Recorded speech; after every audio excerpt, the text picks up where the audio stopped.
In this lonely ass world, it's getting colder. I'm not going nowhere if I cannot take my boat there. My mind was bred a little different, yeah, from my own past. If I see heat, why the fuck would I wanna go there? Mama, I make you smile. Mama, your little nigga came from wildin'. Mama, always got in trouble, I was shouted. Mama, now I'm staring at shit. Mama, I'm the pilot. Mama, if I want something, I'ma go get it. Mama, swim with the sharks, piranhas, and fishes. Mama, it's so hard down here, God is my witness. Mama, I know where I'm going. Mama, I'm a fan. It's hard not knowing who is really gonna be there for me. I wish you could be here to see me the day I start touring. Shit be on my mind every second when I'm not recording. I'm waking up conversating with the Lord every morning. I mistakenly took the wrong path, I had to rewind. I fumbled trying to move too fast, I had to keep trying. Growing up I got in trouble, told myself to keep lying. So much stress be building up, swear I be needing me time.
Can't hear you, Reese.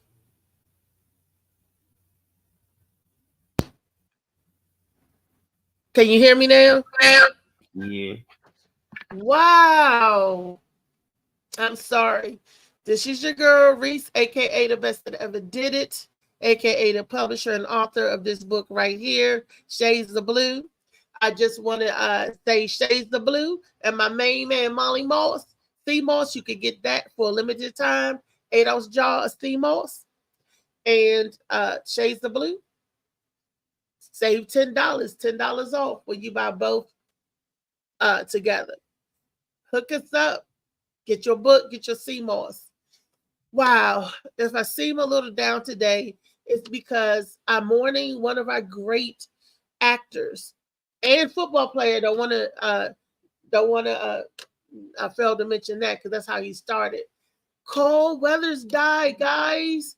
February the 1st. I was like, oh my gosh. And I just felt bad because they talk about his accolades. They don't mention one of my personal favorite movies, but I got a short clip. We're going to be saluting him. He died. They said of natural causes. They said he died in his sleep at the age of 76 on February the 1st, 2024. Yeah, Mr. Weathers. Yeah. But he did make it to his 76th birthday. You know, guys, he was born January the January the 14th was his birthday. So he just made it past his birthday and February 1st.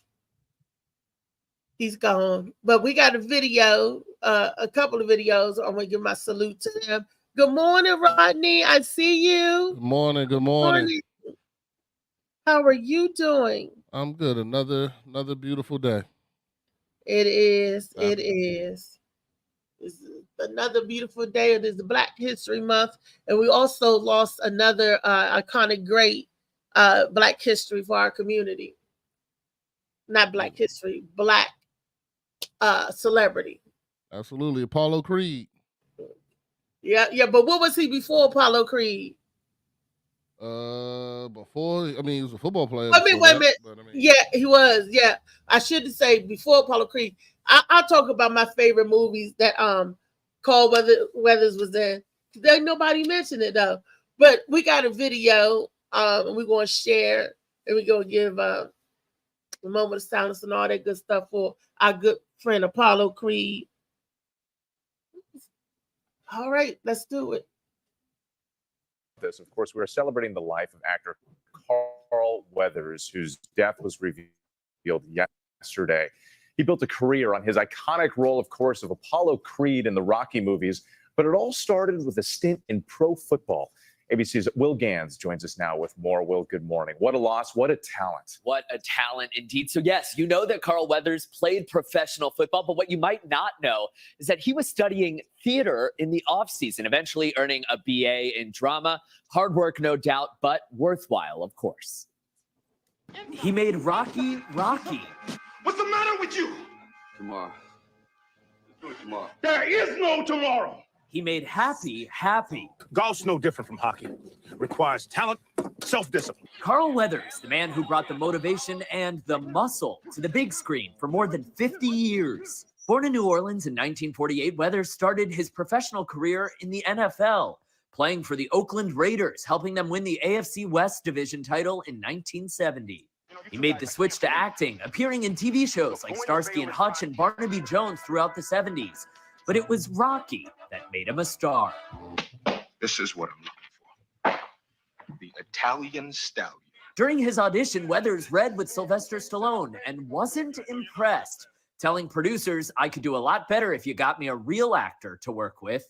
The team and Sly himself said it was exactly what Apollo Creed would do, and the rest is history. He'd star in blockbusters in the decades that followed, like Predator in 1987 opposite Arnold Schwarzenegger. Happy Gilmore in 1996. Remember, it's all in here. Hey, it's all in. Come on. Adam Sandler remembering Carl in a post writing, "A true great man, great dad, great actor, great athlete. So much fun to be around always." He'd go on to voice Combat Carl in the Toy Story franchise. There's a birthday party at the playground on Main Street. And his work in The Mandalorian earned him an Emmy nomination in 2021. Is there a problem? What do you think? Weathers, a cultural mainstay, still on TV now. In a Super Bowl commercial for FanDuel. You ready to do this? His family saying in a statement, Carl was an exceptional being who lived an extraordinary life. Through his contributions to film, television, the arts, and sports, he has left an indelible mark and is recognized worldwide and across generations. Carl Weathers was 76 years old. This morning, Carl Weathers is being remembered by co-stars like our friend Michael Strahan, who says Weathers made Michael's dreams feel attainable because he came from sports and then conquered the world of entertainment, and Arnold Schwarzenegger, who says he was the type of friend who pushes you to be your best just to keep up with him. And that translated certainly to a lot of the roles he played too, just bringing out the best in everyone around him. And that note about across generations is so true. I mean, I was a fan of his in Rocky, and my daughters love him from The Mandalorian. You know, he's just had an impact he for was generations. a voice in Toy Story too. Yep, absolutely. He transcended any kind of genre. He will be missed for sure. Yep, we lost a good one. I got another video. It's just a short, Molly. I want to play. It's another one of Carl Weathers. It's just a quick short. I want to play that one as well. What was your favorite movie, Rodney, with Carl Weathers that he played in? For me personally, Rocky was, when Rocky came out, it was during my childhood, and it was definitely one of my favorite movies growing up. So Apollo Creed was he was bigger than life for me back then when I was young and watching those Rocky movies and this, that, and the other. I also loved him in Predator. You know, he was but for me, definitely hands down, I was that kid that wanted to be Apollo, not Rocky. So, you know, it was you know, I remember when he died against the Russian, and I think that was Rocky 4, or I think it was Rocky 4. Yeah, nah, 3, if I remember correctly, was Mr. T. Clubber Lang. Yeah, that's a Clubber Lang. If I remember correctly, but I'm pretty sure I think it was 4 because I had the argument not too long ago. But 4, he died. When he died, I cried. I was crying. I remember as a kid. What's that 4 days? Yeah, because the first 2 was just them 2. Because the first 2, because he was in the first 4 franchises, so he died in 4. He died in 4. Yeah. Because the first 2 was them 2. Then the third one was Mr. T, and then the fourth one was the Russian, and that's the one he died in. Dolph Lundgren, Drago. Yeah, Drago. He's fighting Drago. I hated him with all my passion when I was a kid when he killed him. I know everybody did. That's when he came out. I think he came out to James Brown, Living in America. On that one, that joint was great, man. I loved it. It was excellent. So for me, that 100% will have to be it. Predator was another great one that he was in. Happy Gilmore, I loved him in Happy Gilmore too. But I still think, you know, if you want to ask, you're forgetting one iconic movie. I didn't like Starsky and Hutch, so I didn't watch that. I guess that was the actual show. But iconic movie. I'm getting ready to look it up now. No, don't cheat. Don't cheat. I'm gonna tell you what it is. Action Jackson. Oh, I forgot about Action Jackson. I was like, you're right. The Shaft, but that was before what you call was doing Shaft. That was before Samuel Jackson did Shaft. He was like the new Shaft. I was up in the movie theater like, Action Jackson. Yeah, I was loving Action Jackson. Action Jackson. Well, they don't have that in here. Hold on, I'm about to look that up. It came in 1988, honey. I was just 17 years old. I remember because I was a vanity. Remember, I love anything that was vanity in it because I thought I was vanity. So that was, you know, because of Prince and all that. So yes, look up Action Jackson. When that movie come out? Yeah, you're right. I remember now. Yeah, Vanity was super hot, man. Anyway. Action Jackson. He was the reporter. He was sliding over cars. I do remember Action Jackson. Slamming people. I liked it. That's a good pull. That's a good one. That's a good pull. That's a good, you know, because nobody brought that up. That's a good one to bring up. Oh, shit, I wish I had thought of it. And I'm like, that was my iconic movie. How did they not? Yeah, that was great. You know, but I enjoyed it. They better go back and watch it again. The people that didn't watch it, and then of course him and Predator. I love that. And then don't forget, I can't forget. He was Mr. Good Times when he JJ up. When JJ was paying his wife. Y'all remember that? I do remember that episode. Yeah, I remember that episode. That was 1975. That's when he was a young Carl Weathers. He had the body. He came in there with just a T-shirt on, shaking JJ up. He was like, what was his name in that movie? Calvin, or was it Kelvin? Kevin. I think it was Calvin. I think it was Calvin. Because she was yelling Calvin, wasn't she? Yeah. And JJ was like, that'd be $25. He was like, this was such and such beating my time. Because I was like, what does beating time mean? I did not find that out till I became an adult. Because wouldn't nobody tell me. Yeah. I'm like, how you gonna whip time? When somebody say you beating that person time, like how are you whipping time? I never, you know, but a child slang again. No, and nobody wouldn't tell me. Nobody wouldn't tell me what it mean. When I say, Granddad, what do beating time mean? He said, go somewhere, sit down. And I'm like, all I did to ask was, you know. Oh, now I see what they mentioned. I'm looking at this Wikipedia now, and I was like, oh, they do mention Action Jackson. They do. Another joint called Hurricane Smith. I don't remember that one. I remember Bucktown. But a hurricane when he was locked up, when he was in jail. I think was that the movie that came out in the That 90s? was just Hurricane. I remember Hurricane. That was, Oh, okay. but I don't remember Hurricane Smith. Hold on, what Was that who they was talking about though? It's 1992 Hurricane Smith film. Nah, this is this is another action role like Action Jackson. Okay.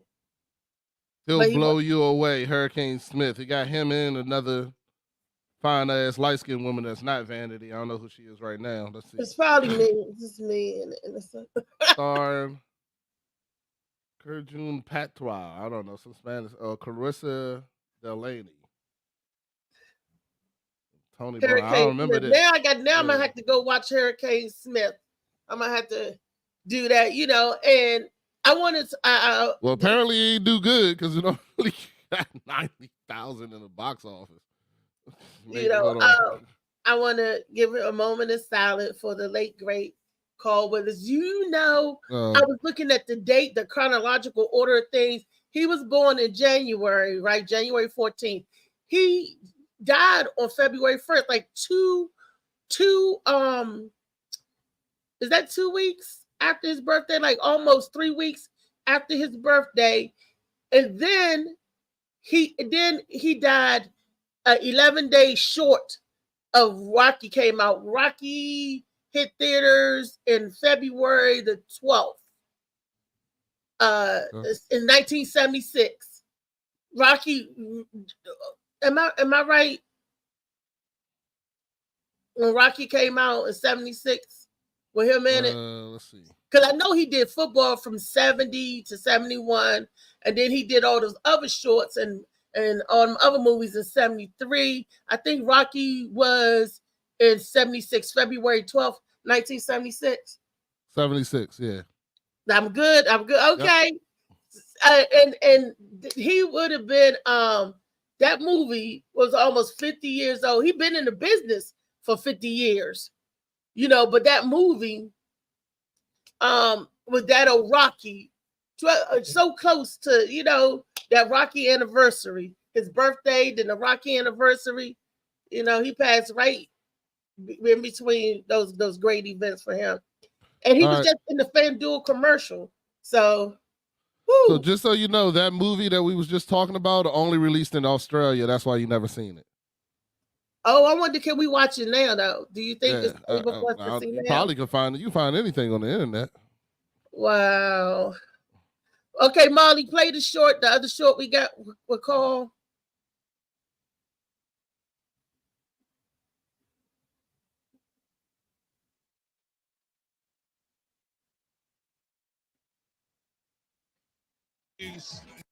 Will stand out, but the episode I directed, George, is going to be the standout. Having been in this industry now as a professional for 50 years, I'm really dating myself.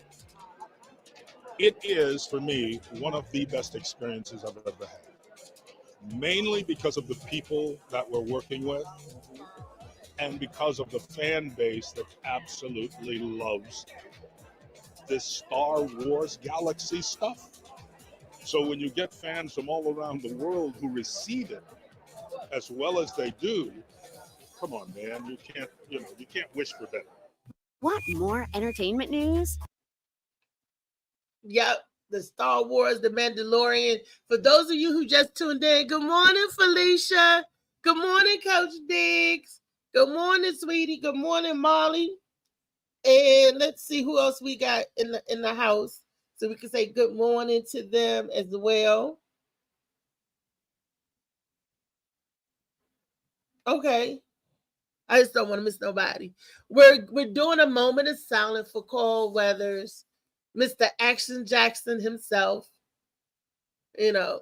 or Mr. Apollo Creed. Me and the Beast was just saying, he was saying how that's his favorite movie to get in. And these are stars of yesteryears. But I do, Molly, we want to set up the video from CLT, one of the videos. I do want to give a salute to the upcoming rising stars, the kids at Children's Legacy Theater. They're doing a play for Black History Month called the Robert Smalls. For those of you I don't know, he's the first Black, I think, politician in South Carolina. A phenomenal play. I heard Bubakau actually got a chance to go see it. I haven't gone to see it yet, but they're bringing it back for Black History Month. And so those of y'all who didn't see it in February, come and support our new and upcoming rising stars. These are children from the ages of 13 to 18 acting and performing. And right here, our own inner city youth. So we got to give them my love and support, y'all. Molly got a little clip. If you go on IG to Children's Legacy Theater, you can see the clips and see some of the kids and the program and what the program is all about. It teaches the children the art of, Rodney, you're going to like this, the art of acting, filmmaking, directing, writing plays and manuscripts and all of that entertainment. Okay. I mean, so, and there's a lot of talent in that building, in the program with those children. And we got to nurture that stuff because these are our new Apollo Creeds. These are our new Vanities. These are our new, this is what's coming behind us. We lost Carl Weathers because he was in our generation growing up. So these children, maybe someday people will be watching them as they grow up. Good morning, Phil. I see Mr. Phil. We're just doing paying our respect to Carl Weathers. Is Phil in? Phil. There you go. Good What's morning, up, fam? Phil. What's up? What's up, Phil? What's up, bro? What's good? We just paying our respects to Carl Weathers, who died on February the 1st. And I didn't know, I didn't find out till Friday after the show. So we was just talking about that. What was your favorite movie, Phil, with Carl Weathers? You remember him? Oh yeah, I remember. Probably the Rocky movies and Predator. Yeah, that's what he's famous for. The Rocky movies. My favorite is Action Jackson. I'm sorry. Yeah. Where he starred by himself. Vanity was in it too, but my favorite was Action Jackson. I was just so stoked because I was at Landover Mall movie theater when we went to go see that. Wow. That was that back in 88. Landover Mall. Jesus. Landover Mall was the spot. Shout out to Landover Mall. Yeah. Hell yeah. What was Every time I the soup drive by place there, I in think about Landover it. Mall? What was the what? The soup place that everybody used to get their suits and shit from in Landover. I can't remember the name of it to save my life. Oh, A man. soup place? There was like, yeah, you buy suits and stuff like that in Landover. You You mean know Hot suits. Top? Cavaliers. That's what it was Top. called. Cavaliers. Yeah, that's what it was. Cavaliers. Yep. Chandelier. Cavaliers. Cavaliers. Oh, you said suit. I Yeah, thought you soup. said soup. I thought you said SOUP. Yeah, Cavalier. Then they changed it to Harold Penner. They needed it. Every black person they went to the store. They went to the Woodrow and Lothrop's up there at the mall. Everybody, we're going to Woody's. We're going to Woody's. Wilson Leathers. I remember I used to go there. Yeah. I was young then. Wilson Leathers was there. And I remember Three Brothers Pizza. I ended up owning one of those later. I don't remember Three Brothers being there. I worked in the mall. I don't remember Three Brothers. Three Brothers had a I know Friendly's was there. I know Hot Shops was there. Friendly's was there. In Landover Mall. I know Taco Bell because that's where I worked was there. Arthur Treacher's Fish and Chip was there. It used to be a Roy Rogers was there in the mall. I know, and the CVS was up there, or People's Drugstore, then they changed it to CVS. I got my eyes closed, and I'm depending on what interest you go through. Promenade 1, 2, or 3. 2, 1 was right when you go in, and the hair cuttery was to the left. There was some other stuff that they did before that. And then the doctor's office was to the right. Dr. Frederick Cordoff was pediatrician office and all of that. Then you go on through the mall, through the fountain, and then you go to the left. And then Promenade 2 was where Sears was and the auto shop was. That was the only thing still remaining because the Sears set separately from the Landover Mall, the auto body place. So when they tore the mall and stuff down, Sears was still there. Good times. Good times. Yeah. Wow. The memories, and then don't forget Promenade 3 was the movie theater. Go down to get your ticket. That was Landover Mall movie theater. Them was some good days when stuff was good and fun and all of that. Rest in peace, Carl Weathers. You making us go take a trip down memory lane. That means me, Rodney, and Phil is old. We got to get ready for our next generation, which is the children at the Legacy Theater Academy that I was talking about. Molly, let's show them what I'm talking about, Molly.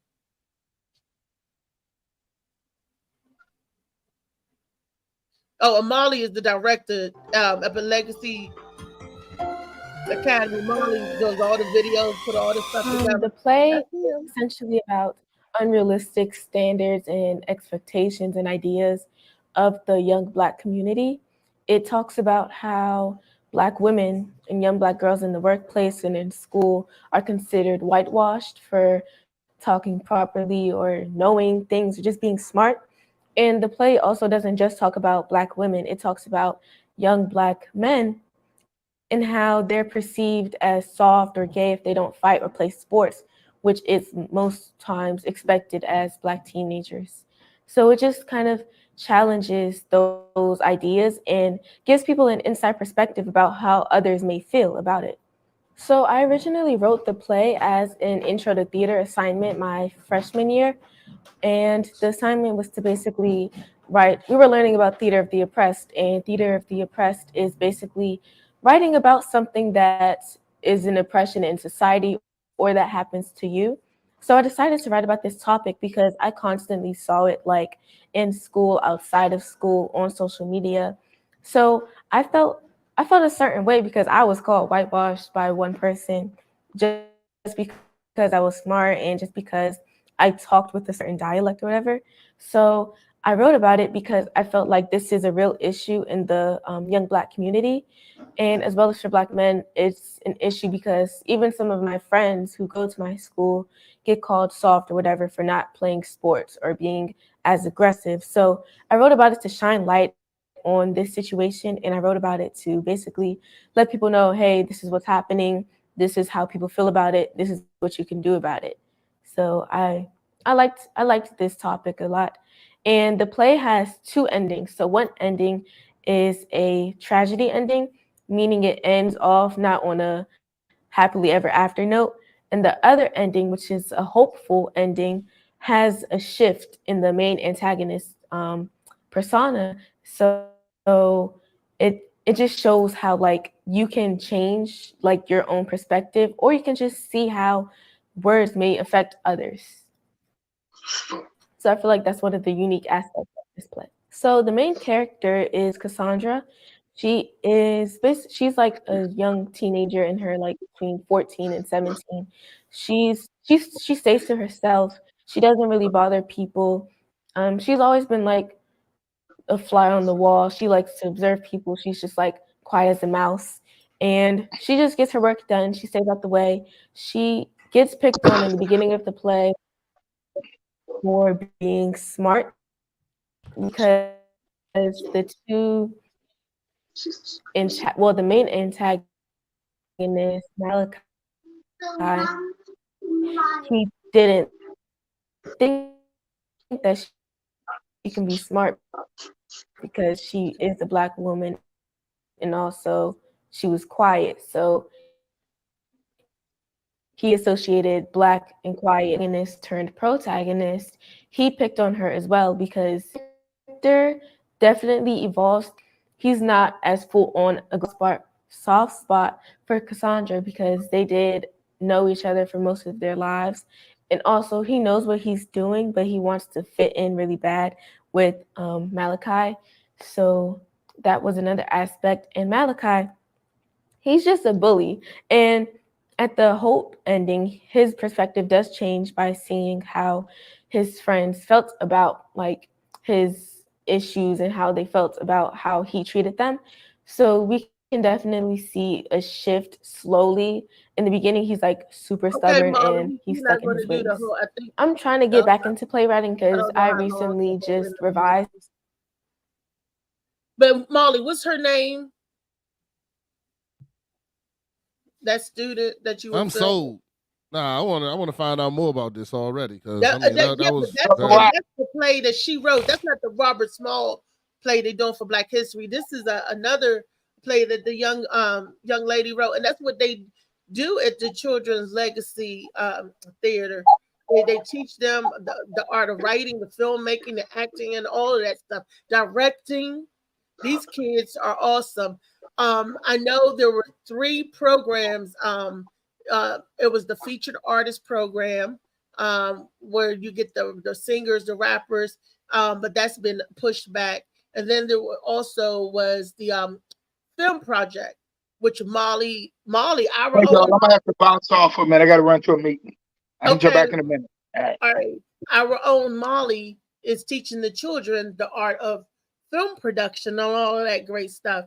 Like I said, we have our icons, Rodney, we have our icons, and hopefully these young children coming up will be the icons for the next generation. We got to get out of the way. We got to make room for what's coming behind us. And I'm all for it. When I see these kids perform and act and stuff, we got a lot of talent in the DMV area. And where is this located? The school right now is located on southeast, right off the MLK southeast. That's where they practice, and the Children's Legacy Theater is at the moment. But like they may perform at different locations, like at a church or other spots. How Molly, come in. Because Molly know more. Molly been in the program for a long time, helping the kids and stuff. Molly, what can you say? Can you speak on him, Mr. Molly Mall? Good morning, Slicky. I don't know if Molly. Oh, there you go. Look, woo. What's up with y'all? Avery. Hey. So what's up? What you need, Ree? What's the name of the young lady that we just saw? One of your students. So many of them I can't even recall her name. That was actually before I started working, like 2 weeks before I got there. So, and she not there no more. I don't know if she outaged the program, but that was the first kid I seen in the video when I first got there, and I've been looking for her since I got there because she was good. Ain't too many other kids speaking like that. Right. Yeah, that was amazing. But the program I'd love to actually see that story. Yeah, the program. Yeah, they did that play. That was a good play too. They got another one they doing with Robert Smalls, and all the plays is written by one of the students. So everything, even the film that we shooting, the students is actually writing the film. So we've been teaching them how to write, teaching them how to direct, and basically they're gonna learn how to start publishing these films, and they also gonna be able to put these on their portfolios when they get older and show people like they done did things in the film industry. They got publishers work out here, so they've been doing a lot. They do costumes, stage design. So we got a lot of them. They do lights and sound as well. So everybody doing different things, and ain't just acting. We just got some kids that want to act, some kids that want to be behind the scene. But at the same time, these kids get paid to learn how to do these things. They get paid to actually come out and learn how to do film productions, arts and craft. There's a lot of other things, dance, choreography. So I think it's big, and if kids out Singing here, and rapping. and bring them out. In the entertainment that they're High doing. school, 13 to 17 years old. Man, they ain't got nothing to do. Hey, tell them come get a check. They actually learn something that they can actually use in the future. You never know which one of these kids might be the next Apollo Creed. You never know. It only takes. Jackson. Oh, we'll know that one. I know that one. Apollo Creed is red. There's a lot of football players turn actor, athletes, and Apollo just one of a kind. So I can see another one of those. Carl Weathers. That's his real name, Yeah, Carl Weathers. yeah, that's my man, Mandalorian. Oh, Yeah, I he was never an called him Oakland by. Raider. I never called him by his real name. That's crazy.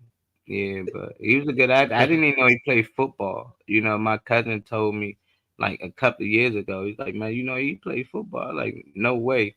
Like, he ain't play no football. He's like, man, he played football. I always known him as an actor. But Never there's been known a lot of actors start out as football players, like Jim Brown. What is it, Rodney? Isn't Jim Brown a football player? Yeah, he's a very highly recognized football player. Yes, he's like one of the greatest of all time. But okay, but yeah, he's known more for football than he is. He's known for football more for football than he's known for acting. Trust me, in the football world. Yeah.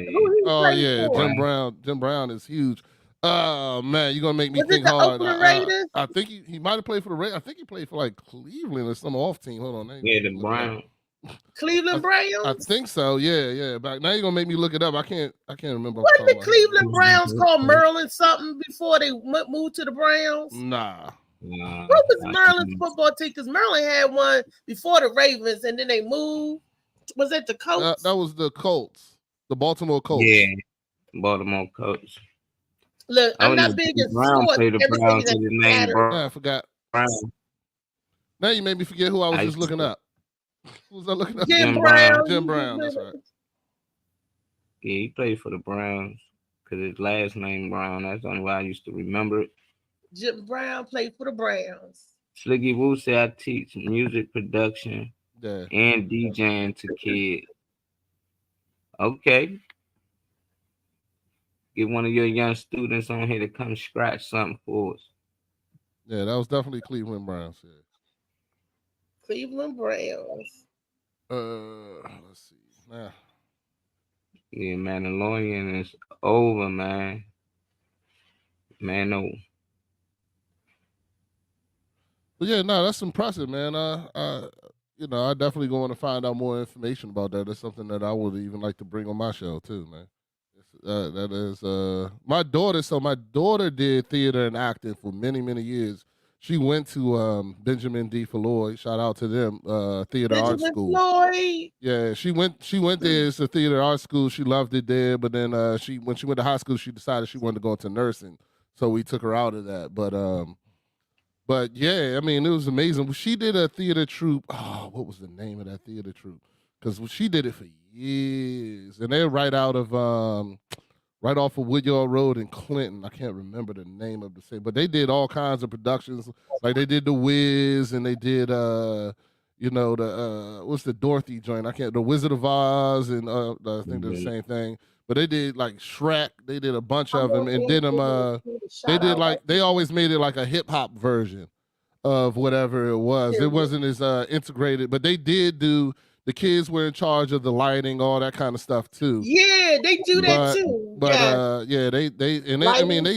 they toured for a while. I'm trying to remember the name of it. I have to get my wife to remind me of the name of that theater troupe. But it's a known church around here. I can't remember the name of it to save my life right now. But yeah, it was a great thing to see, great thing to watch, and be a part of, man. I'm Molly. Hey, I salute you for all the hard work you're doing in that, man, and hope you can continue, man. That's what we need. That's important. Don't just talk about it. You got to be doing something about it to Look, to donate make a to move. the cause. Get them wealthy philanthropists to help fund the project to keep it going for the kids. Yeah, absolutely. That's what we got to do. Where's the Oprah Winfrey's of the world at now when you talk about the Children Legacy Theater and all of that kind of stuff? Where are our Black celebrities that already made it? Somebody paved the way for them. Give back and pave the way for these young children. Where's the grants? Where's the money? Where's the Hey. And Molly, I'll send you a friend of mine's number. She puts on theater productions for kids. She owns a spot out in Greenbelt where she puts on it. Her sister passed away, and she created a nonprofit for her sister that's all about theater and kids and this, that, and other. She owns a spot where kids come, because she had like a troupe out of New York come and perform there and some more stuff. So I'll shoot it out to you. I'll send you her number. She's an exceptional Black woman too, and owns a black business. I'll say it out loud. LOL Stations in Greenbelt. Her name is Regina, and she's phenomenal when it comes to taking care of kids and doing things and being about this. Her sister passed away, and she started her own nonprofit for her sister about theater and being doing things for kids. So I'll send that to you just in case y'all need a spot or whatever, or maybe y'all can connect and make something great. Who knows? Yeah, send it over. That's a great thing. You can always pass the information along. Definitely. Molly, the setup for the next video. What else we got talking about? I don't know what Kiani and Lee is and the rest of the people, because they send stuff over the weekend to talk about, and then they're not even here to talk about it. This Monday Madness, Rodney. They don't feel like you started off with death of one of our greatest stars. I mean, it kind of already put the mood down. It's hard to get excited when you talking about the greatest is gone now. Maybe we should have started with something else. No, I wanted to pay my respects. I got you. It was, because I love them. We gotta. I don't mind paying homage, but let's talk about the new movie, Aquaman. Did you see it yet? Oh nah, I'm not into Marvel and all that other kind of stuff. You don't like Marvel? They all the same to me, man. Once you seen once, you seen them all. What about DC? You don't like DC either? I don't like, man. I gave it. You know what? I used to be first in line to watch all that stuff with my kids, especially my oldest son. But now there's just so many that I'm done with them. Like I think the last time I took my kids to see one, of course I went and saw Black Panther. But other than that, the only thing I think I saw, the last one I saw was like Batman versus Superman. And I hated it so much because all they had to do was have a conversation and this whole thing wouldn't even happen. And I just couldn't get it. I was like, yo, this makes no goddamn sense. Really, if they just talked to each other for 30 seconds, they would have figured that out, that everything they're fighting about is incorrect. You know what I'm saying? It was just based on emotions. Resolution. No conflict resolution. Yeah, you know what I'm saying? I felt like it was just two black men, not two black men, but two men just arguing for no goddamn reason. You know what I'm saying? Like, y'all niggas ain't even figure out what's going on, and y'all just fighting for just to be fighting. So yeah, after that I kind of turned it off, and I was like, yeah, I'm done with these. So, it's too kiddie-ish. It's too kiddie. Yeah, and then then it came out with the Civil War, and then now the good guys are fighting the good guys. Once you're writing just seems stupid to me, and there's no reason y'all just fighting just to fight. I'm kind of done. You said something that you said it became the good guys fighting the good guys. That don't happen. That means both of them are really bad guys. If you're gonna be a good guy fighting a good guy, make that make sense. That sounds like the Democrats fighting the Republicans. All of y'all on the same level. That's fake. This the fake news. Yeah, but, I didn't watch the first Aquaman, and I guarantee you I won't watch the second one. So. Really? Well, and I watch movies, but I just refuse to watch them. I'm not big into it. Movies are not the same anymore. These movies nowadays really suck. They need to come and get some scripts from us, Rodney, because we could write some better movies than that stuff. Am I right, Rodney? That's true, but that was because of the writer's strike, I believe, for a while. But now there's some good stuff coming out, because I just watched two good movies. I'll tell you what they were on Netflix this weekend. I literally just watched them, and tell me what they were. So one was called Waves, and it was about teenage. It was about It was about teenage depression, man, and it was a really good drama about even how your decisions in depression make you do stupid things. But then it also went into the family's trauma off of one bad decision that the teenager made. So I want to give you, and I mean, it's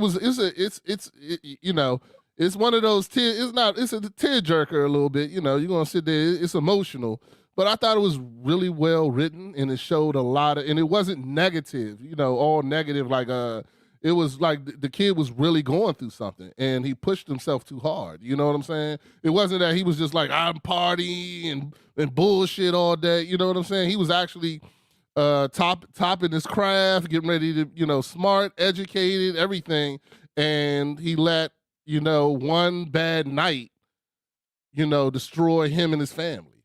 You know what I'm saying? You So got to see it. Waves is one. What's the other movie? Waves is one. The other one's called Arkansas. It's it had and that, now I do like this, and I'm gonna be honest with y'all. Arkansas is an older movie. It had Michael K. My man Omar from The Wire, Michael K. Williams. Michael K. Williams was in it. That was one of the reasons why I watched it. But it just came out on Netflix because it didn't come out during the writer's strike. So it has Michael K. in it. It has the big tall dude from Wedding Crashers. I always forget his damn name. He's the main character, and then it also has one of the Hemsworth brothers in it. And it's good. I enjoyed it. You know, I have a guilty pleasure, and my guilty pleasure is watching watching broke white people go through black issues. So like I love Shameless. I love you know, just anytime that Did you see Hillbilly Effigy? Did you see that one? Nah, I haven't seen that Hillbilly one. Effigy. That was and the hollers. When you talk about the poor people, mountain people, when you you know, but like you know, it's other shows like you know, I always loved Married with Children.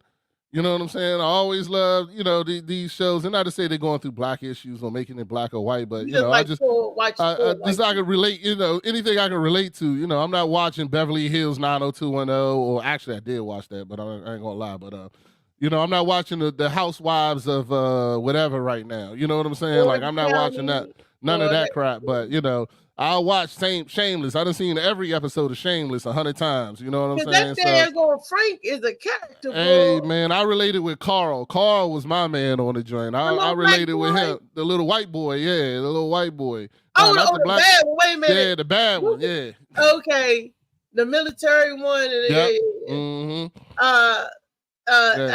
Fiona got on my nerves, but you know, I related to the sister that was the babysitter that had the baby. What was her name? I can't think of her name. I know the redhead, right? The redhead one. Yeah. She was crazy. I loved that show though. That's one of my favorite series of all time. I didn't like when they painted her in another light. They always take the character and make them, and you know. Well, they had writing issues too, and they had people go. That show had a lot of it because Fiona ended up becoming the main character, and then they wrote out Frank for like a season. Frank was the main character. Yeah, right? But they wrote Frank out for a season because he told them. Now this is crazy how politics can reflect and mess up a show. He told them he wasn't coming back to work until Fiona made the same amount of money he made. So he ended up being written out for a while because he wouldn't go in until they paid both of them the same amount of money. So they thought they can get him by not paying him. You know what I'm saying? They said, fine, well, we'll just keep on paying her less. But then that next season, she said, if I get that money, you ain't going to have neither one of us. And then they end up bringing both of them back. But it hurt in the writing. You could tell when that happened how things changed and they were making up shit as it went along because that wasn't the way it was supposed to go. You know what I'm saying? Then they started making up shit for a little while. That's when Fiona bought the restaurant or bought the laundry mat and all that kind of crap. So, you know, but anyway, long story short, yeah, I'm a huge fan of that show too. So anytime, but Arkansas was great. It was, you know, it was basically about these dudes drug dealing in Arkansas, and they never knew who their boss was. And then, you know, things go wrong and they didn't even know who to report to when things went wrong. So, you know, it was cool though. It was a good show. I enjoyed it and thought it was something different. It wasn't the same as the normal crap. So anytime I get to watch something different, then I'm excited. I pretty much enjoy it, you know. Okay. So, you know, there you go. But there's a lot of new good stuff coming out because now the writers are back, man. There's a lot of new stuff coming out that I'm excited for. Aquaman was good. A couple of movies that I've seen. I was trying to make it my business to go see a movie every weekend so I could come back and report it to the people to say what's good and what's not good and, you know, and all that good stuff. But But definitely. Oh, if you want, I can start doing that for you, man. How much stuff I watch, I tell stuff all the time. But in the theaters, yeah, because it's another joint coming out about a black man writing a movie. He's talking about how he had to write shows dumb in order for white people to pick him up. So he wrote black shows as ignorant as possible, and they were winning, writing awards and stuff like that because of him doing that. You know what I'm saying? It's a new movie coming out. I'll find out the name before we get off. I mean, it's getting ready to come. I think it might be out or it might not be out, but I'm excited about seeing that. Okay. All right. So I can help you out with that. I was getting ready. Aquaman was good. What I didn't like, the prices, and thanks to Molly, I got a chance to see Aquaman at home. Because when you go to the movies nowadays, if you take two people to the movies, you're going to have bank. You're not going to spend no less than $60 at the movie, because two people, if you get your movie ticket, that's like $15. And then a bag of popcorn by itself is $17. You know, I mean, I get the big bucket, but you know, the drinks and the popcorn, the kids meal $12. So you spending like $30 a person when you go to the movies to just have a drink and the popcorn and the movie ticket. Oh, with the way the world is economically, can we afford to go to the movies? Or is it cheaper to get the movies and rent them and watch it on the TV at home? Because you can rent Aquaman now, and watch it right at home. But the only difference is I like the big theater, the big TV, and the sound. I like the obvious, the experience. But that daggone, the prices of the popcorn and the drinks and the snacks is ridiculous. And they're gonna keep on going up.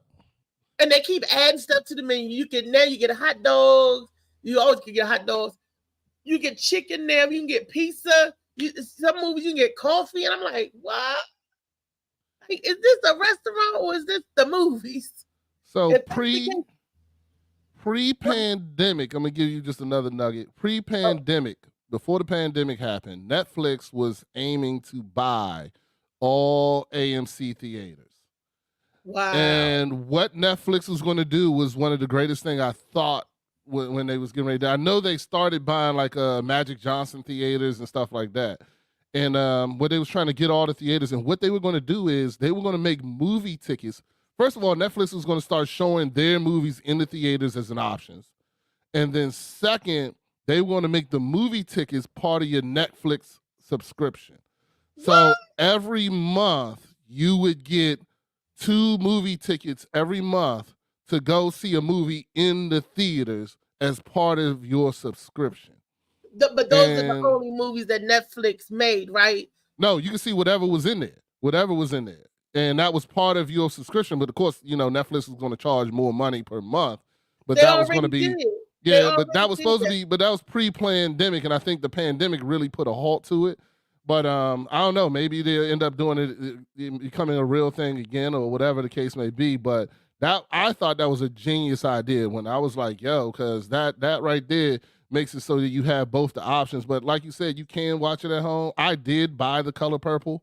I went ahead and bought it opposed to going into the theaters because my whole family wanted to go. Like I went, my aunt, my mom's, my mother-in-law, everybody wanted to go. So I would end up, spending $100 on tickets when I can just buy the whole movie. I think I bought it for like $20, and I can watch it in my own house. I got a big ass TV here, so I was like, ain't worth that at the box office.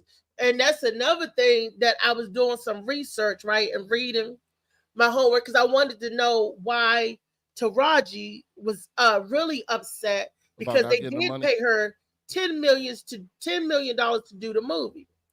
Okay, and she agreed upon it, but I guess she didn't realize, Taraji, they're gonna pay you $10 million, but the government gonna take their $4 million. Government take 40% of your income.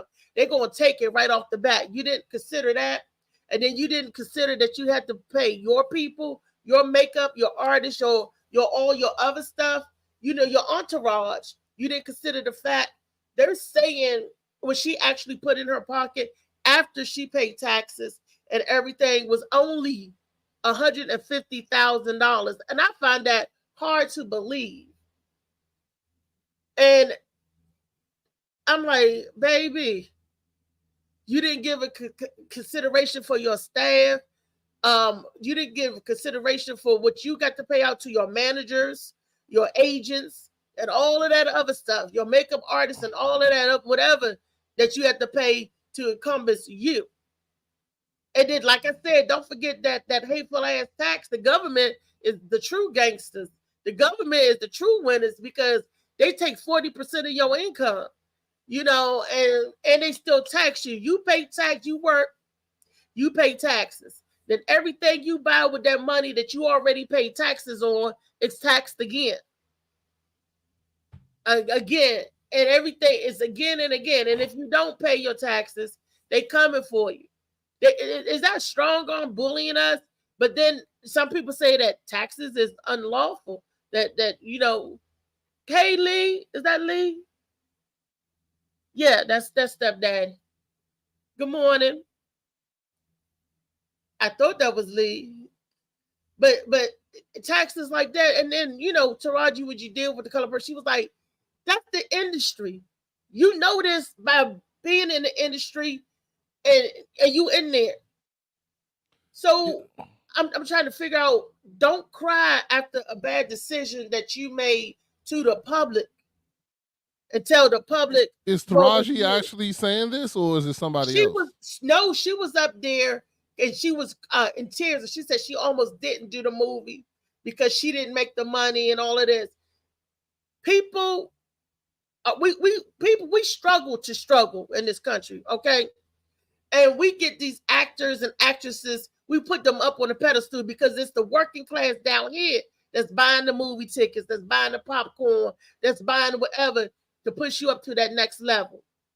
So right. you did a bad $10 million contract, bad $10 million. When they spent like a few like 100-something million to make the movie, but you agreed to that $10 million. Okay. I don't have no sympathy. I understand. I love Taraji. I do, but don't cry to me about you don't have nothing to eat when you eating steak, filet mignon, and when you all up here. Don't cry to me about you ain't making no money when I got sardines and pork and beans. You crying out to the public. We don't need to know that. Talk to your agent. And then they're trying to say that the movie didn't do good because of Taraji's crying out and all that. That's bull. That movie didn't do good because it just wasn't that good. Let's be honest. If you like a musical, you like a musical. What you do? Great. But don't say the movie didn't do the numbers or whatever at the box office because of Taraji. No, don't blame her. Don't use her as no scapegoat. Because she cried out about the movies afterwards. After she saw the outpay or whatever, that was afterwards. Because she wasn't crying about the movie at first. When they first gave her and said, we're gonna pay you $10 million. You didn't cry about that at first because you had the choice to accept it or not accept it. When I was reading, I was, doing my research. I was like, wow. Because I used to be like, oh, Hollywood is this, Hollywood is that. Hollywood is this and that. You're right. But we choose certain jobs to take. We choose if I'm going to do this, if I'm not going to do it. Lee, why you and I in? Why Lee not in? Because she did. Because she did complain about the offer. She said it was a BS offer. But though she loved the movie so much, that's why she did it. She figured it would. Well, it's kind of hard not. I mean, at the same time, I understand what you're saying, but at the same time, you got this large budget, humongous budget. You're talking $10 million, Lee. She got $10 million. $10 million ain't enough. Well, Will Smith got 10 for one kiss. And that was years ago when 10 million was worth more than that. Look, I ain't even making $10. Give me. So you crying about 10 million when the most of us ain't on that scale. So do I really care that she didn't get $10 million that she think that the 10 million wasn't enough for her? No. And not even when I get on that status and become successful because we pick and choose what we're gonna do. If you know some bullshit, then don't do it. Don't take it. No matter how much I love Prince. If I feel that his tickets are too high or it's not worth it, guess what? I'm not gonna patronize it. You got that choice. We gotta stand up and fight for what we think is right. I can't say, oh, this is some bullshit, but I'm gonna do it anyway. That ain't you standing up for your rights. Ain't you making a stand about you getting no order with the pay? Come on. Yeah, I've done some jobs in my past that for the moment that amount of money was cool. You know, you say, well, I'm not doing anything else. I've already started. You know, I've already said that if this happened and you being a person, if they ever remake this movie, I want to be a part of it. Once you put that commitment out there, regardless to what they offer you, you've already within yourself said, if they ever do this, this is what I'm gonna do. And you've made that commitment within yourself. So then when the opportunity comes, regardless to what the money is, you might be unhappy, say, look, I have made a commitment to do this, but y'all got to come up off some more Skrilla. Y'all got to do some more paper. They say they will, but then they don't after you done started. I understand that it's who signs on the dotted line, but I'm just saying. Why was she doing this? It's two things going on here. Either it's the love of money or the love of the art.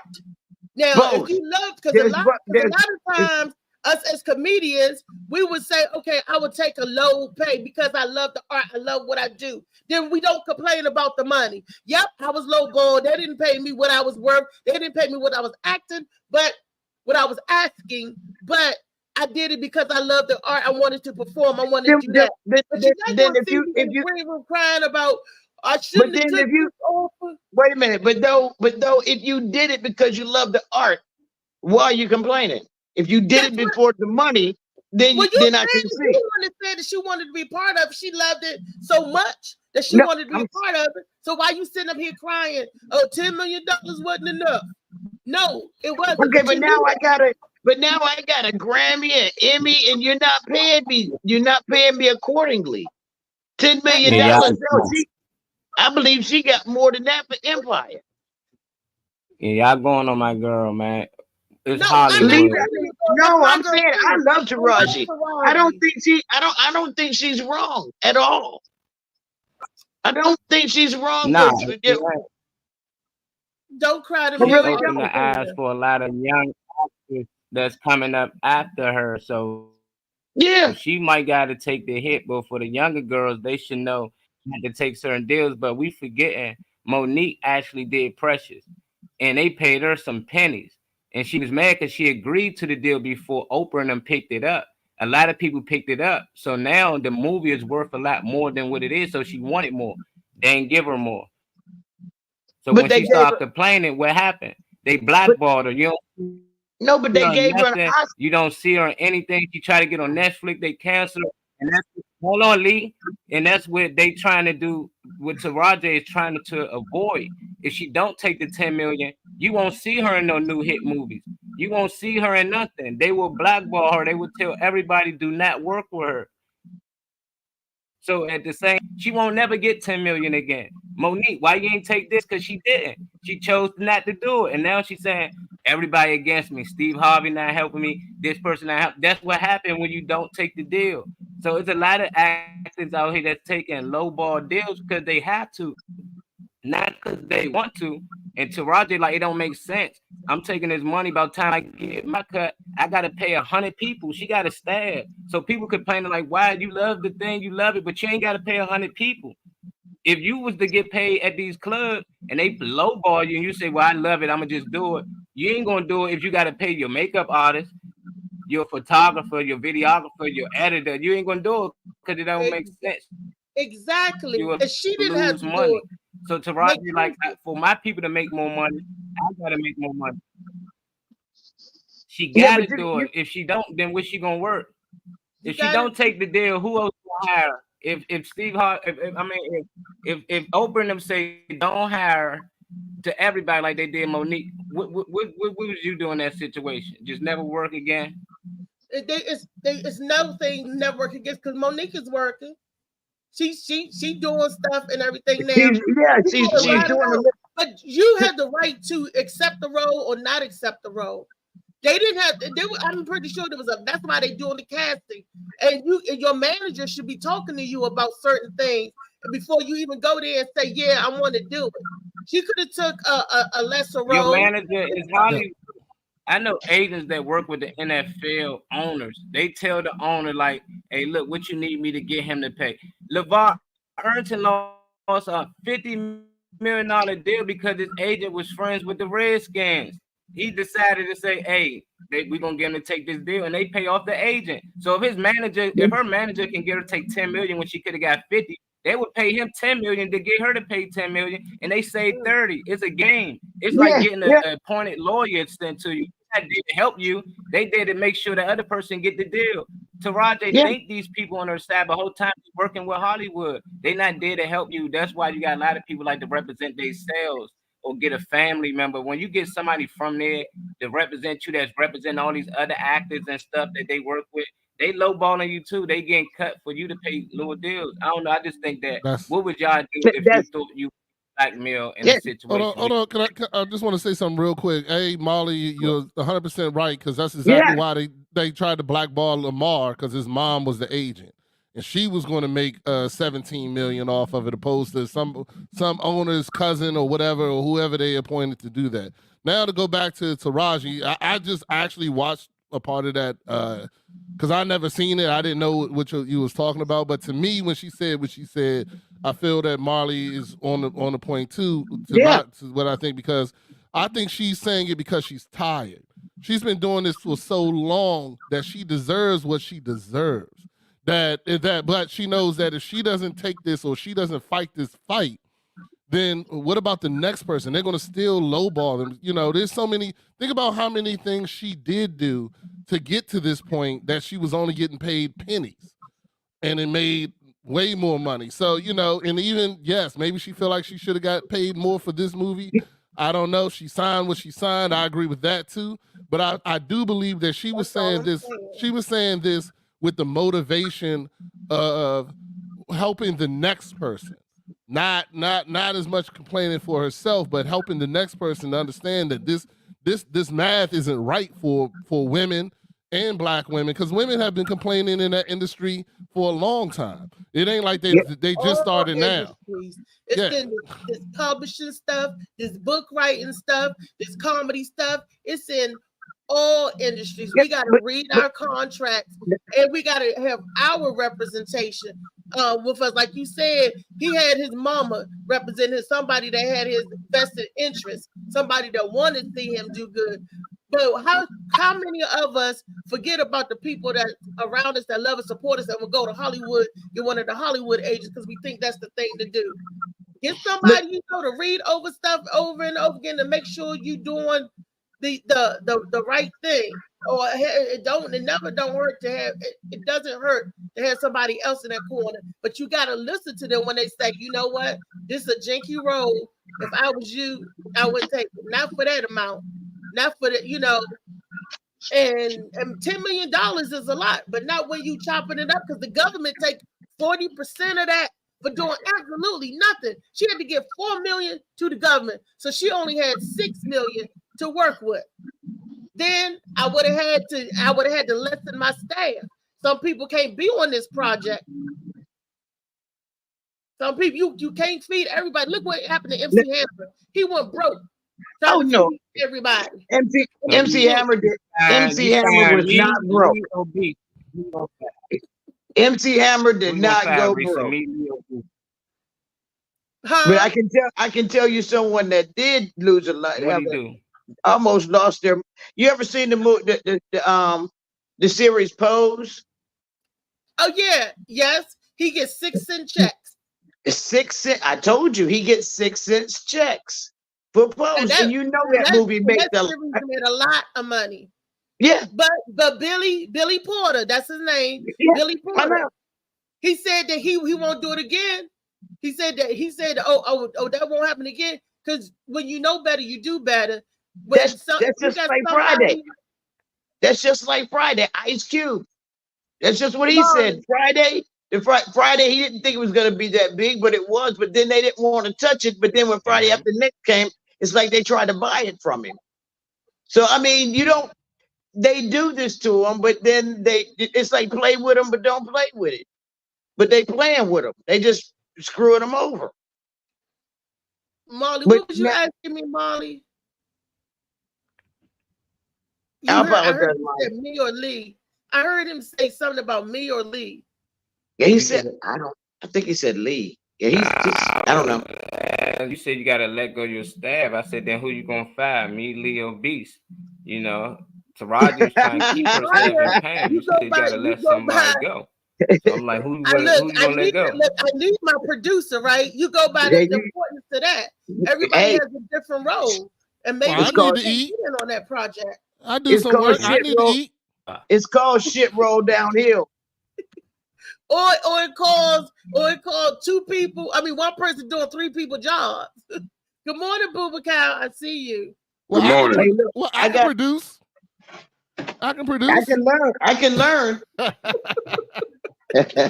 I produced 2 kids. That was about it. Why? How come you're going to keep stepdaddy? I'm full. I'm not 2/3 of a man. I'm the full man. How come? You know what I'm saying? It's 3/4. 3/4. Yeah, I can learn how to produce, and I can get dark skin too. You can get rid of everybody, just me. Now we can take care of this. There we go. Don't get it twisted. I'm half, but I'm not totally half. Ooh, that's y'all. I'm a little more than half. If you find people, actually, I'm a whole handful. Okay. Nah, we just had, you hopped in the middle of a conversation. We was just making fun of, because Reese said she'll fire all her staff, and we look at us, we the staff. I'm trying to figure out who she gonna fire. Molly said that too. He's like, well, who you gonna get rid of? And I was like, well, that was Molly. She said, I need my producer. She said, I need my producer. I said, I can produce. Yeah, and I said, I can learn. Yeah. See how easy it is now. Yeah. We still gonna show up for work the next day. Then what?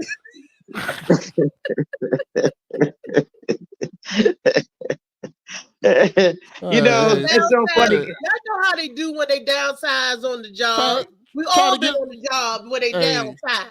You try to get rid of me if you want to. I'll be right at the office on time. Shit. Looking at, I'll be sitting at Molly's desk tomorrow. You'll be like, what the hell going on? You can't fire me. That is so Keep funny. playing with me. Yeah. Listen, that is so funny. Yeah, you can't fire me. That is so funny. I know you about to get 10 million. I know you about to get 10 million to tell me I need to go home. Oh, hell nah. Shit. Shit. I need a job, man. Yeah, damn it. Shit, Molly, me and Molly gonna be pressing on the same keyboard. You get that side, I get this side. And me. There you go. And me. I'll do the space bar or the number. Whatever she can feel. Just like only working one side of the keyboard because his eyes only on one side. So don't worry. You take the left side, Lee, and Reese gonna come in. I'm gonna be blow drying her wigs and shit. I'm like, what time you on the set? I'm gonna be cleaning her, and I'll be cleaning her glasses. You make sure that the person needs you. You make sure. Oh yeah, Reese need this. Reese need me, but she ain't gonna get rid of me. You right? You do the wig. I'll do the glasses. I'll clean the glasses. I'll be your scene eye driver. There you go. Shoot, we can reclass our jobs. Don't worry about it. Shit, I'm a scene eye driver for her. I'm gonna cut your seat in half for the butt cheek that don't need it, so you be more comfortable. You put extra padding. Yeah, you supposed to put padding on that one side. I'm gonna get so it evens out. I'm gonna put a car jack on underneath one side of your seat. And just be under there jacking us so you feel more even. Yeah, don't worry, I'll find a job. You talking about 10 million, I'll find a job. You can get rid of me. I'll be damned. Yeah, that's right. That's right. They just don't sit right with me without Rodney. I need to sit right. I'm petty as shit. You'll be covered, that's for sure. Yeah, I'm petty as shit. You try to fire me, you gonna come in there the next day, shit. So he gonna find a sleep, like a sleep number bed, but except it's like a sleep butt cheek bed seat. So it's like, you know how they split, one side can go up, the other one stay down. So he gonna have a seat for you like that, like one side go up and match the butt cheek and the other one sit down. So you even out. I can dig it. I'm gonna call you in the morning and be like, how Molly going to work with 4 flat tires? How you gonna make it in? How Molly gonna come to work with 4 flat tires? Oh, damn, Molly. I'll be like, that math ain't mathing. He's like, y'all supposed to be on top of it. That reminds me of the episode of, Go ahead and fire me. I'm petty. what's that? Raising Canaan, where they tried to beat Jukebox up so she won't make it to work one time. Molly, Oh yeah. Molly, just so you know, they're gonna get you so you won't be on time to work. Mhm. So she gonna say, I need my producer. How messed up, fucked up is that? No, you ain't gonna make your 10 million get rid of me. It's good I work remotely, you know. Oh, damn. Don't worry about it. Open up the laptop. That Wi-Fi gonna be not Wi-Fi. Watch. You're gonna be like, damn, I ain't got no internet. What happened? I'll be outside with some hedge clippers. Ooh, don't say that. Don't say that. I am so mad about no internet service. Verizon Fios, I paid my money. Molly was over here because we kept like, why is this going out? Why is this going out? I was the whole week, I was miserable Saturday, Friday, so I couldn't watch no television, y'all. The internet, I didn't have the service. And I didn't know. I didn't get on the phone with Amazon. I cut them out and say, it's your jinky device. I said, I'm paying for subscription. That was beef. That was beef. You did it. Keep on trying to fire me. Fios, they was like, it's not us, it's the internet. I said, I know you lying because I just think they take their money. But then I'm like, don't take your money and then give me crappy service. Oh, hell to the no. I didn't even miss no bills or no payments. But this make you not want to pay the bills because you get crappy service. So I'm 8 hours on the phone. Don't talk bad about Fios. You should definitely won't be working. Oh, hell. Fios is the best. So what happened? You didn't pay the bill? Or you thought you did? No, my bills come out automatically. They take their money right off the cuff. So what happened? The service. And I was like, I don't know what happened to the service. Probably had to reset your modem. When we did that, my son wasn't home. And I took a picture and I sent it over to the lady, and we was on the phone all day Saturday. I was half the morning was with Amazon, the other half with Fios. And Molly know it was glitching. And Molly was like, why is it that it works on the laptop? When Molly was here, when he did the show the other day from here, he had to take his IDM HMD cord and he put it to his laptop just so I could watch some television. I was upset. Then when Molly left the television lap, so I'm sitting in the dark.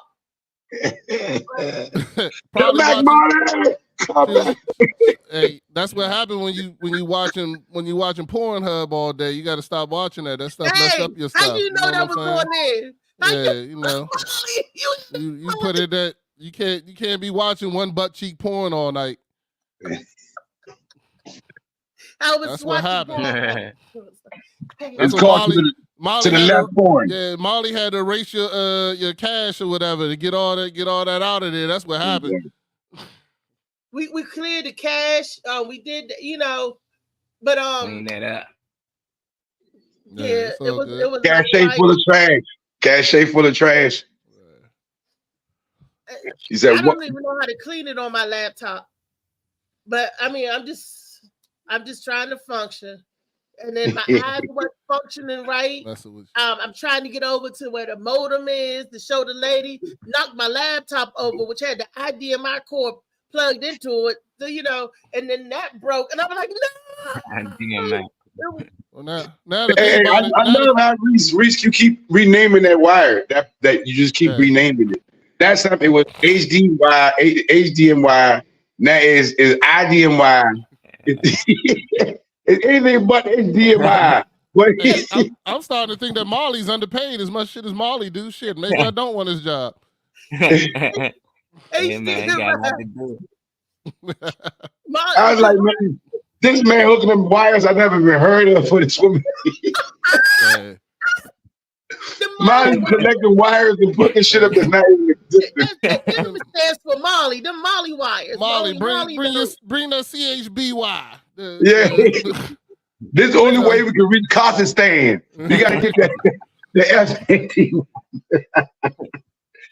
Reese's trying to reach all over the world. You know.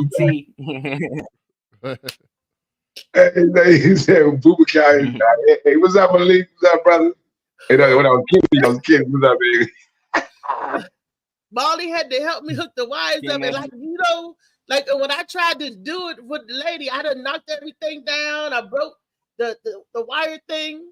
Damn. It was in the side of my laptop. You was struggling over there. Damn it, Reese. Yes. I was struggling. And I'm just like, this ain't right. This ain't right.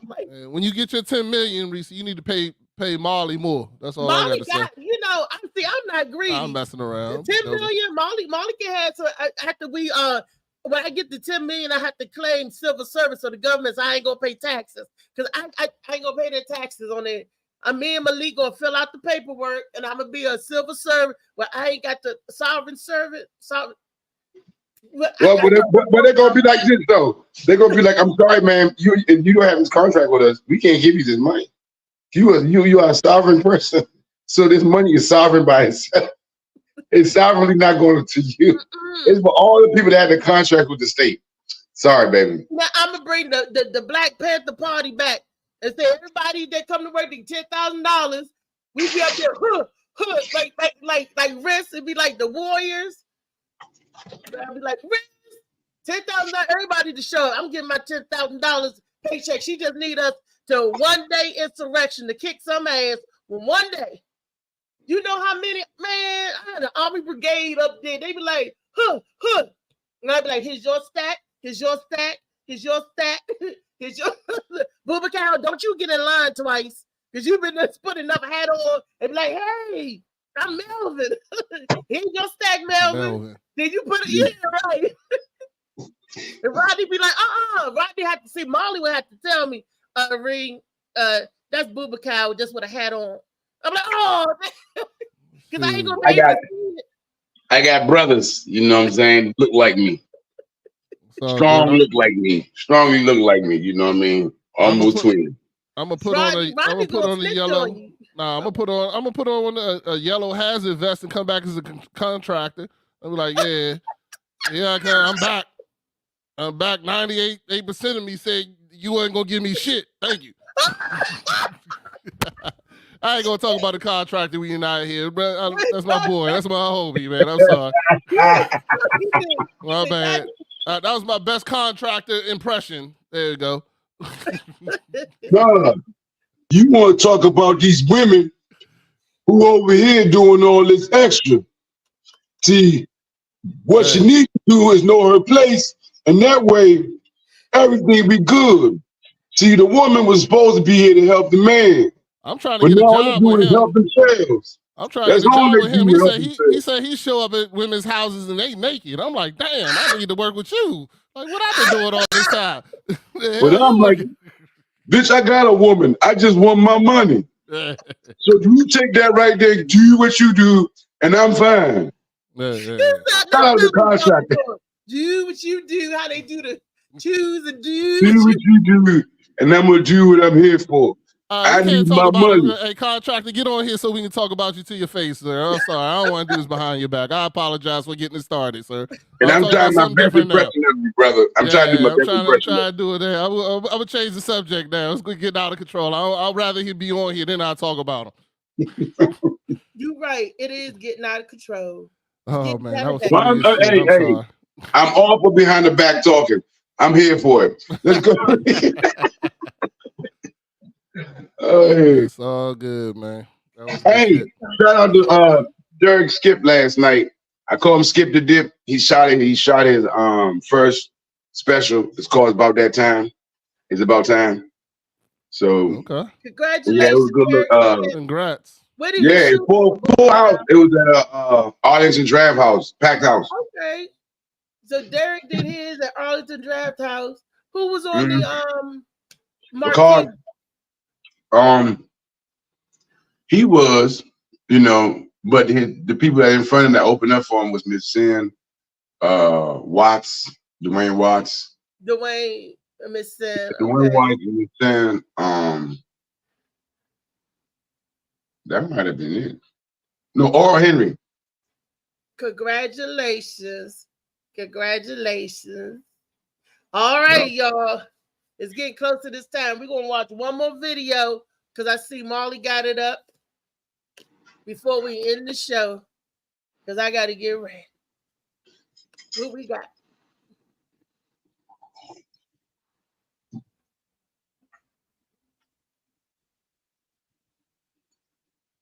And our gains over the last 12 years at bargain rate, so to speak, didn't cost the nation anything. In fact, it helped the economic side of the nation to integrate lunch counters and public accommodations. It didn't cost the nation anything to get the right to vote established.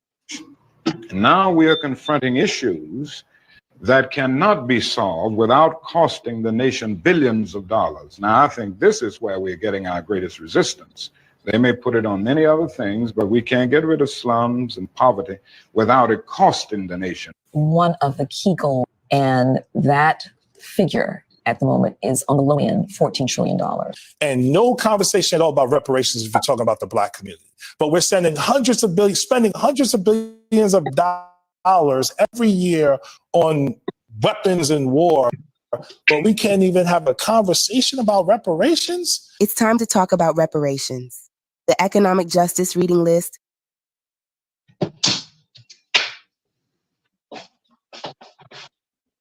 Can't hear the rest. Was that the end of it? Guess is just as tired as I am about talking about reparations. That came from Lee. I just, you know, she wanted to, and she ain't even here to talk about the day ago video she's sitting in the play. It's okay, baby. I'm here. Yeah, okay, okay. What do you think that these people, what are they doing? They owe us. I know they owe us. You know they owe us. But like, I gotta put some shit in my cheek down. You sound like you don't be doing a good job. Well, thank you. We need reparations. We all need reparations. I need reparations for my eye.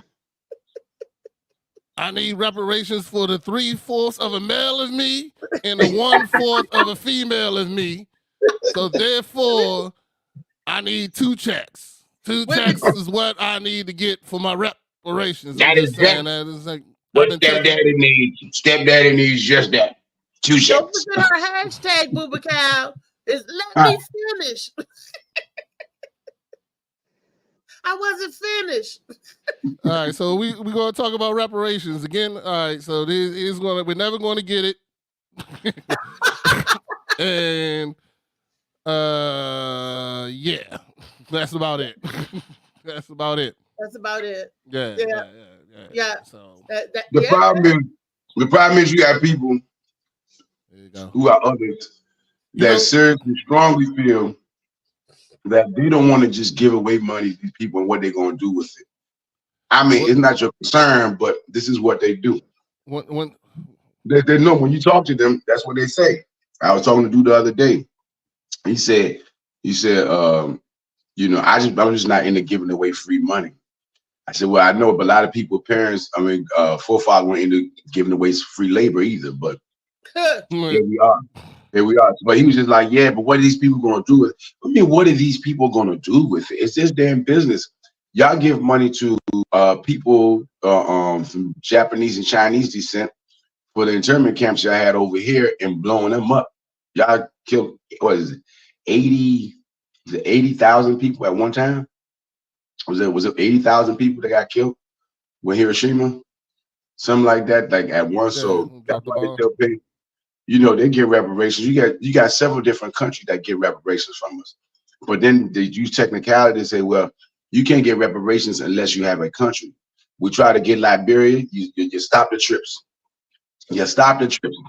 You know what I'm saying? So we complain about it here, want it. Oh, what we're gonna do with me? What they gonna do with the money? It's crazy how everybody else get theirs besides us.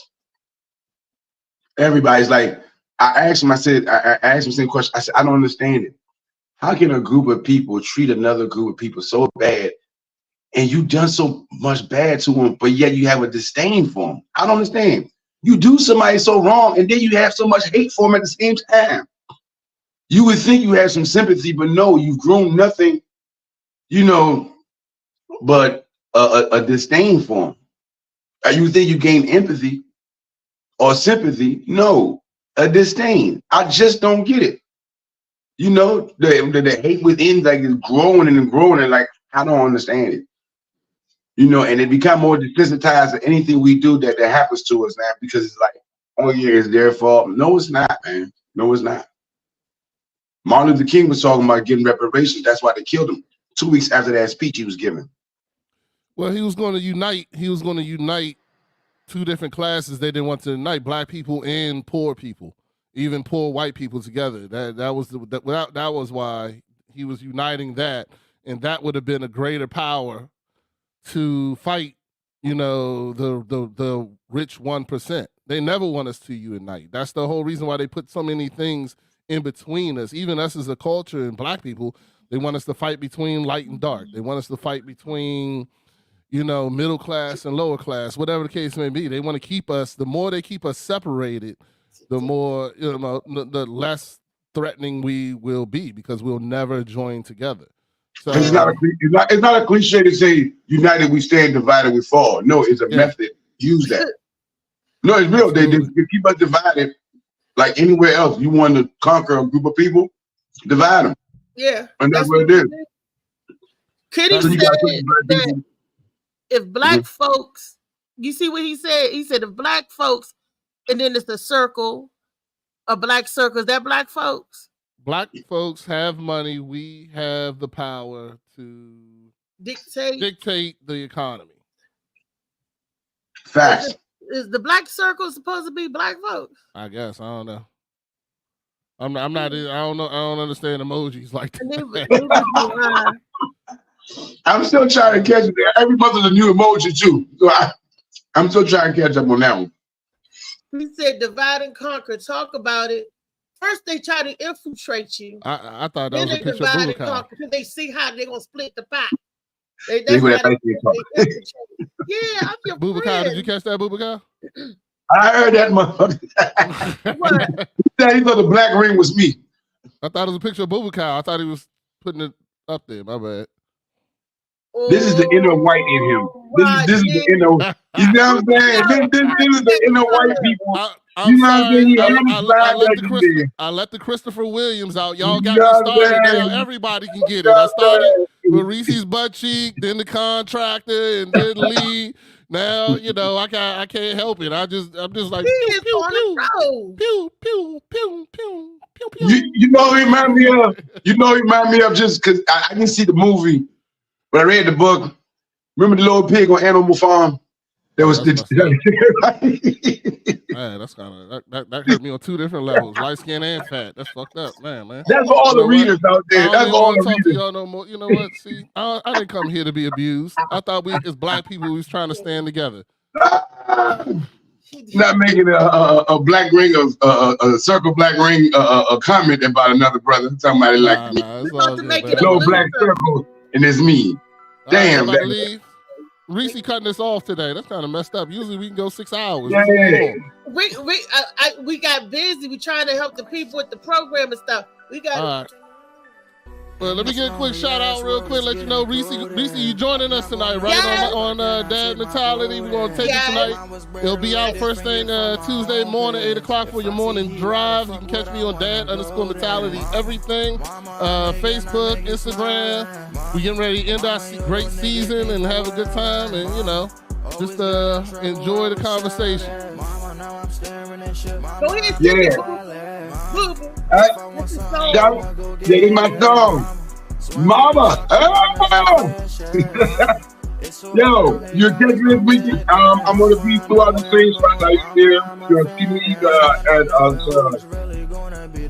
Peruse and Gwen tonight, which Gwen's room on 210. My team.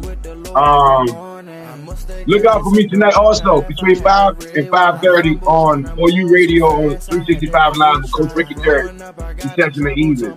I'm gonna be on there. Just look out for some projects I got coming. We're not doing martinis tonight. Oh no? Gwen said no.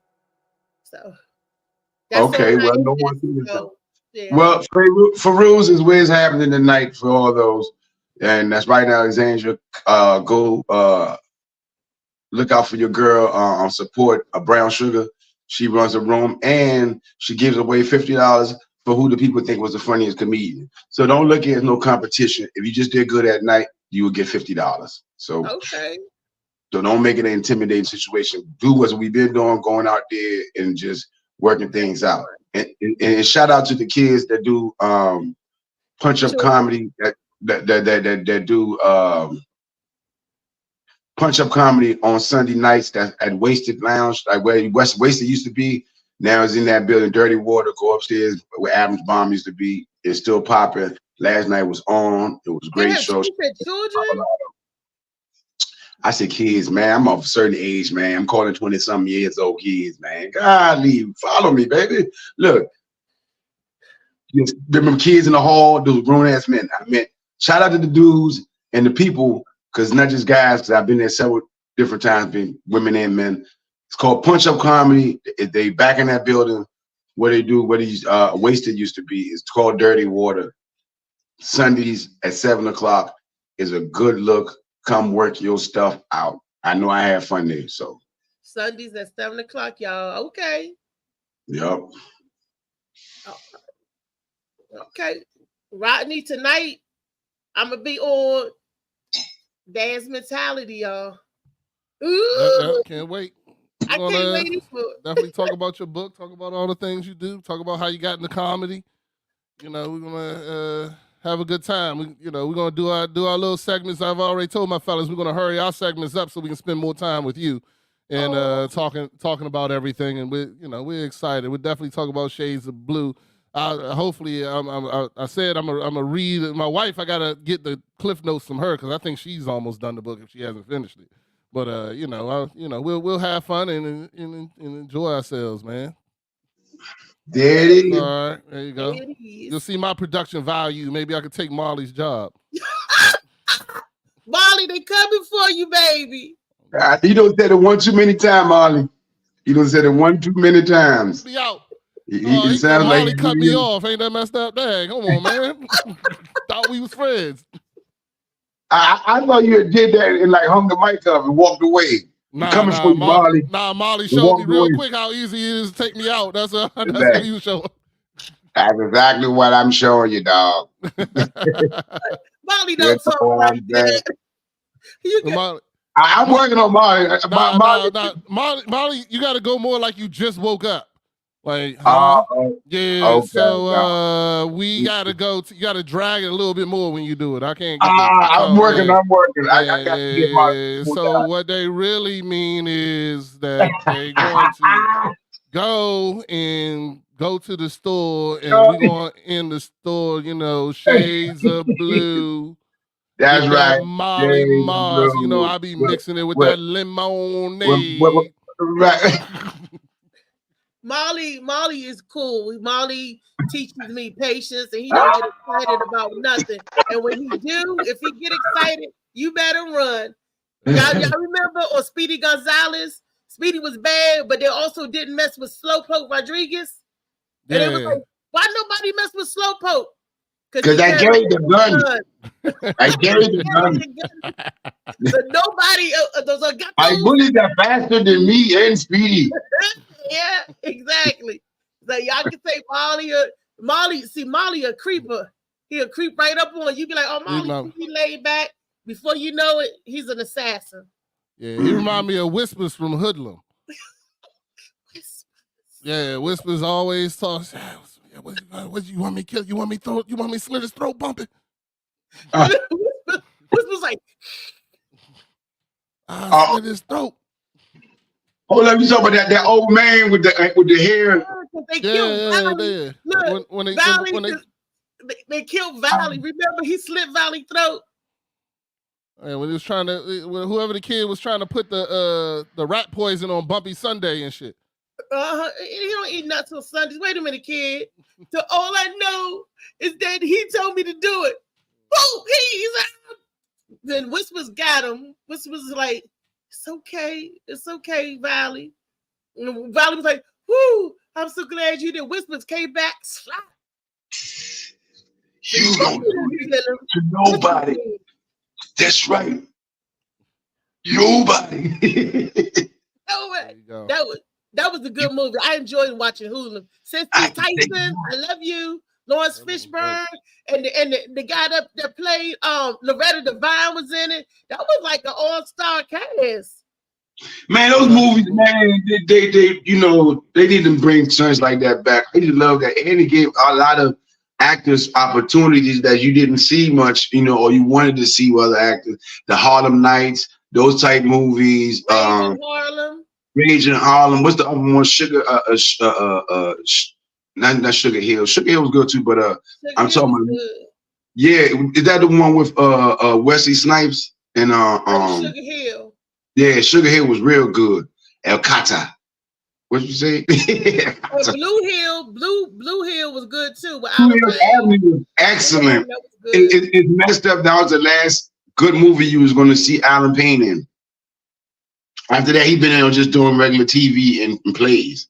But you know, because after that, he started speaking on some things, and they shut him down. Hey, and that movie that's coming out is called American Fiction. I meant to tell you that too. Yeah, hey, look, I heard it's good. Man. I want to see that. My wife tell me about it, and everybody told me it's up for Oscars already. So I'm like, damn. But we got to go. I love y'all. All right, they only pay on a certain amount of time for this. This is like, you know, prepaid podcast, so the time is running out. She now have no more. She got no more quarters for the show. They got a camera. They use quarters. I ain't messing with them all. You got to put quarters in the camera. Keep it going. Get it down 15 minutes.